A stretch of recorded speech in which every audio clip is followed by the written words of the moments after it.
Hello, ladies and gentlemen. This is CZ Lumen, and this is another game of StarCraft 2. Dan wanted to show me another match that he's particularly proud of, and we're going to watch this play out. Dan, in the bottom right-hand corner, playing as the Zerg, versus his opponent in the top left-hand corner, the Red Protoss. Kaleo. Good luck, have fun, cutie. I don't know what gender Kaleo is, but I just assume everybody online is male and just kind of go with it.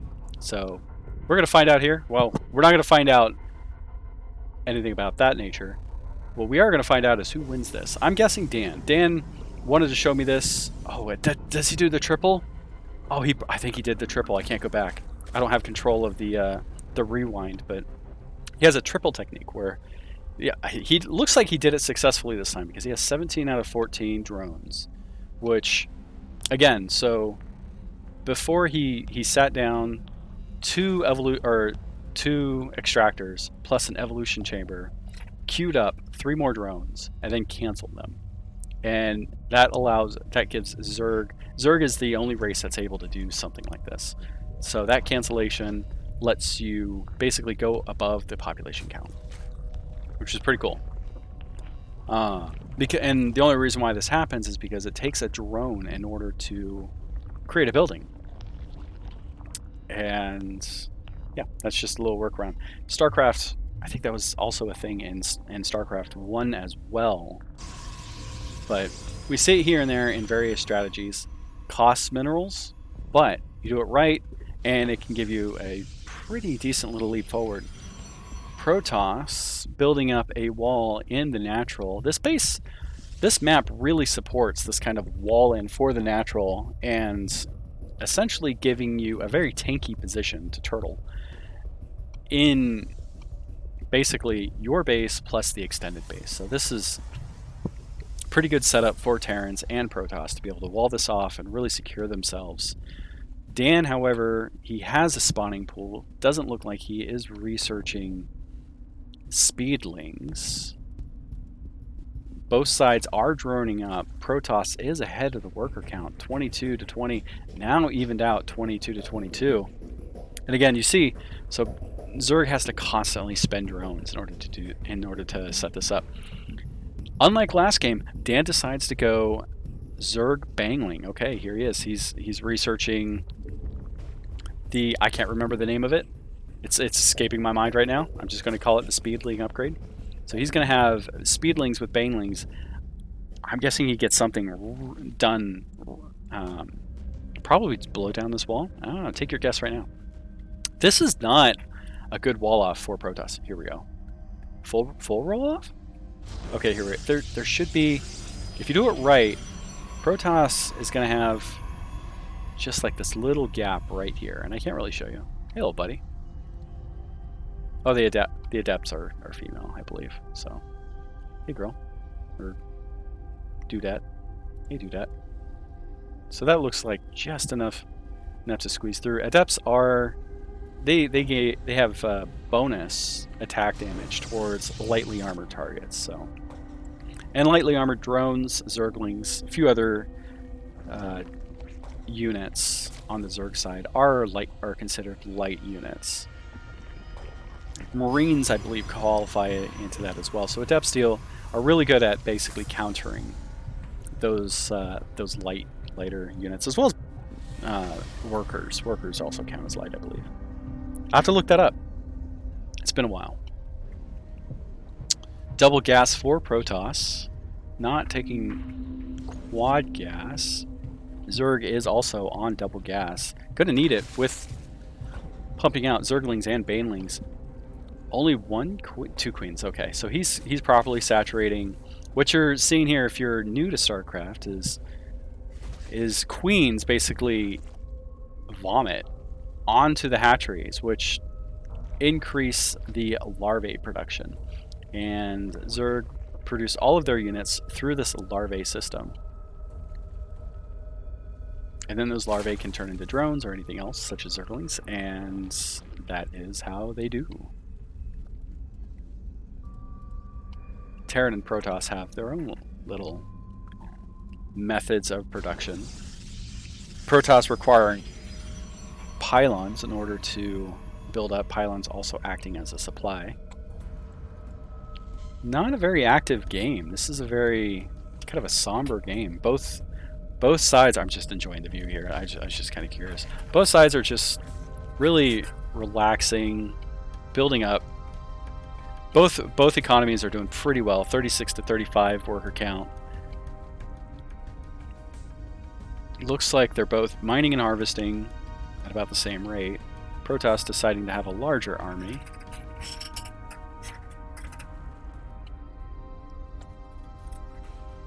Here we go. This might be the beginning of the start here. We got Adepts shading forward, and this is a lot of Adepts.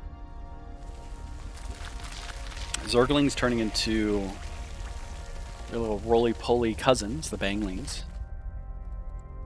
This will be good. These Banglings go in and basically just explode. But we have a lot of Adepts here. Plus, we're going to have reinforcements with this Warp Prism.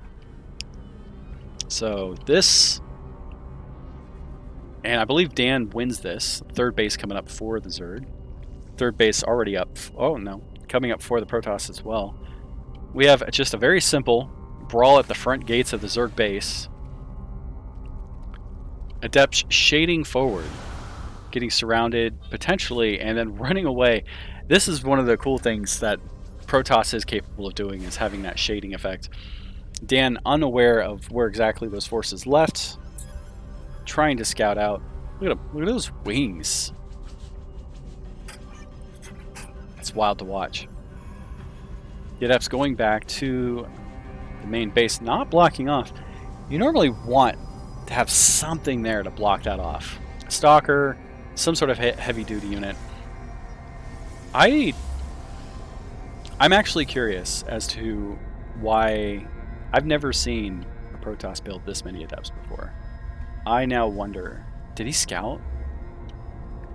I don't have control of the replay, so I can't go back. See, okay, so he has observers. He's scouting. So he's not cheating. He knows what's going on. Infestor Pit coming up. So this might be a Zerg Baneling Infestors. No. Okay, we have +1 melee research for the Zerg, and that's the only research being done. Protoss ahead in the economy. Really interesting army composition here. I have not seen this yet. Zerg Baneling Infestors. Both sides are building up, turtling and building. Happy bases, building happy little armies. Nothing too crazy to write home about just yet. That is a lot of warp gates. 8 warp gates. 9 warp gates. That is some serious reinforcements if you have the economy to back it up and you just really crank out units as needed. Protoss really just chilling and relaxing. Army count-wise, Protoss has the superior army in both numbers and value. Both sides are tied. Can I slow this down? I cannot slow this down. Both sides are tied in the worker count, 49. Really curious on how this is going to play out. Banelings. Okay, so Dan is very much aware of what's going on here. Okay, I'm able to actually see that. Good scouting. Burrow is not completed yet, so this is a bit unknown. Protoss also unaware of what's about to happen. This is the calm before the storm, ladies and gentlemen. Colossi getting fielded. Might need another shield battery here in just a second, Kalo. Here it is. Here's the fight. Coming in. Fought off. Nexus promoting that shield battery as supercharging to help out with any attacks. Dan backing off, realizing he sees the Colossi and just this absurd amount of Adepts. Look at this. How many Adepts are there? What do we got? Units. How many Adepts? We have 36 Adepts. This is the most amount of Adepts that I've ever seen. Ultralisk coming up to try to turn the tide here. Not coming up, but already fielded. With... Oh, wait, did I misread that? Was that an Ultralisk Cavern? No, that was an Infestor Pit. There's the Ultralisk Cavern. Okay. Quietly building up on each side. And this is tricky. If you have Dropper Lords, you can just like boop, just hop on over, right? And just be inside the base. But Zerg players don't do that. That's just something you don't do. Look at this. It's probably going to be a pretty good fight. Man. Wait, so... Okay, so these guys... I can't look at the stats because of the... This won't let me, but... Ultralisks are heavily armored. And they have an armor bonus. That's already been researched. Which makes these guys really difficult to take care of. Okay, small attack over here. Buy some Adepts. Scouted early. Nothing too crazy. Taken over. What's the game plan here? What can you do with that?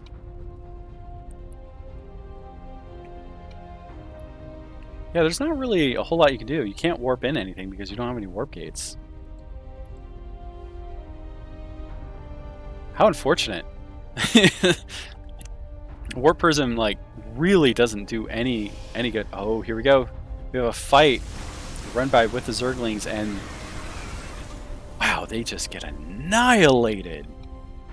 I don't think any... I mean, 5 Adepts have gone down. A few Adepts fell over in the western area. What is... Spore Crawler?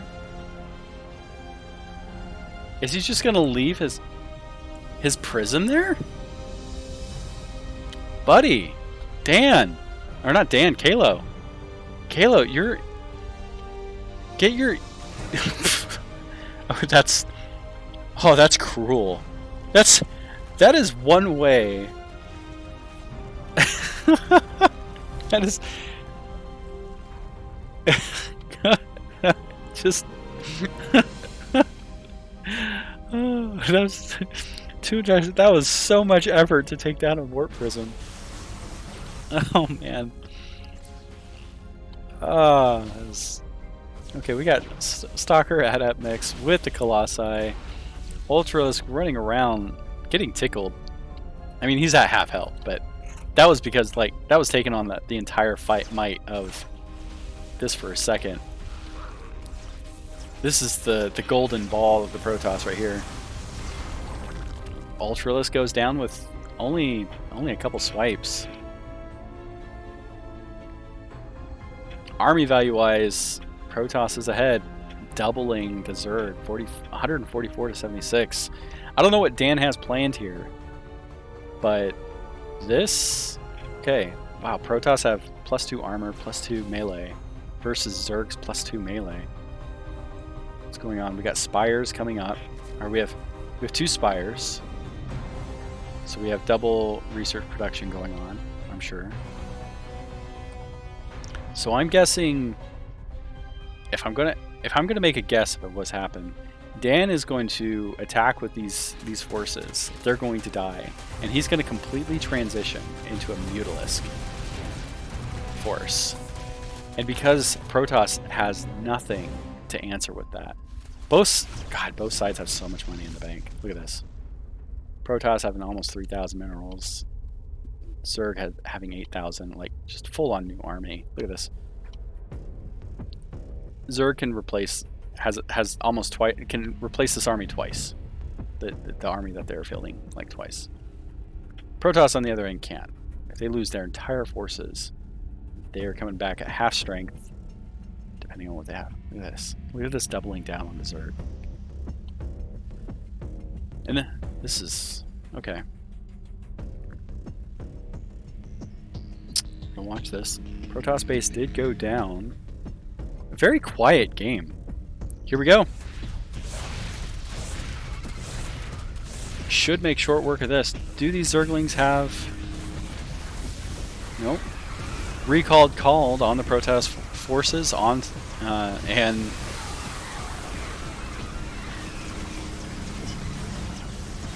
I'm just speechless. Here we go.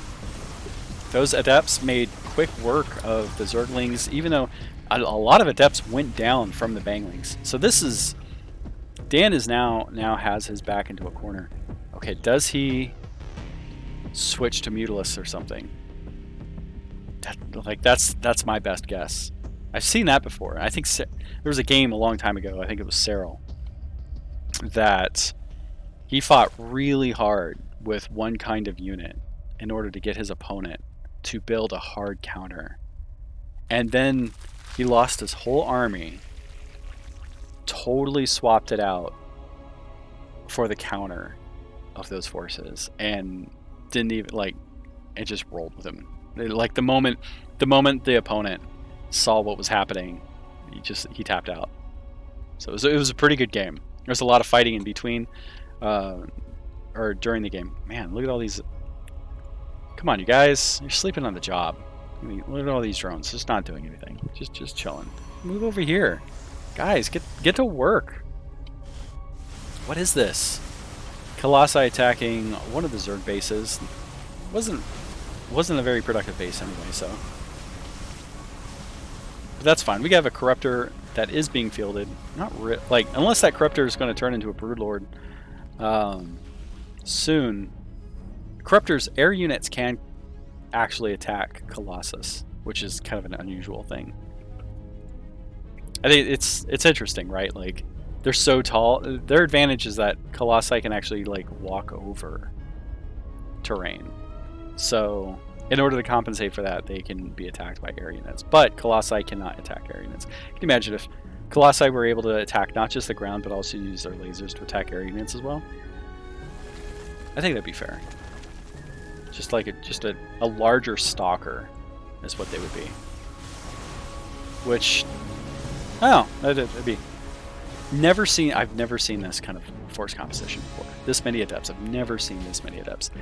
Stalkers are capable of attacking those Corruptors, however. Big attack by the Zerg against the Colossi and the Protoss players. Who comes out on top?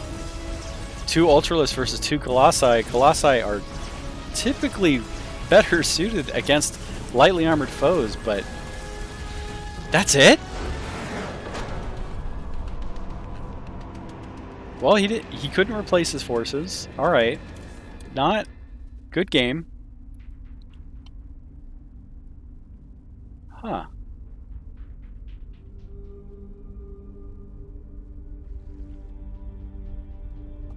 Interesting. Pause this game. Very interesting. Look at all these hatcheries. Yeah, Zerg had money to burn. Although Zerg had hyper-focused really well in that fight. Protoss tried to set up an unusual ball. Really good against Zerglings, which is what it was. But those, they never feel as good rewatching them. Oh.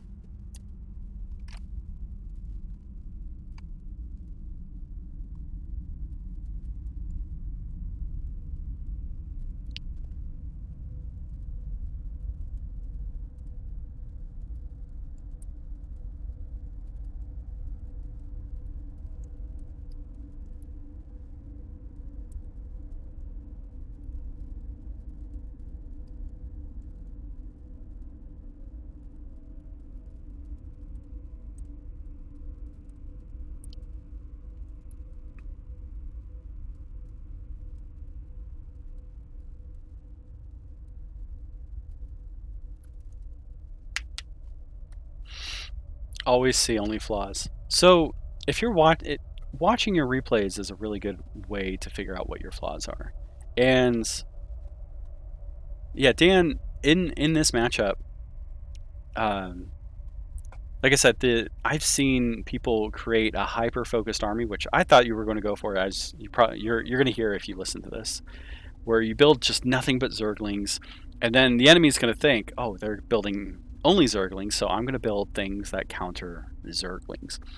And then which is just basically this bluff, and you throw the Zerglings away at something, hopefully get something accomplished, making them double down on that strategy, and then coming back with just something completely outlandish. In this case, I think you had the resources to go full on Mutalisks after throwing away those Zerglings, and then Mutalisks with Ultralisks, that would have been, they had nothing to be able to counter that. He would have to lose all of his forces and then go back and then rebuild Stalkers and photon cannons. But like, what are you going to do against Mass Muta when you have Colossi and a bunch of Adepts? So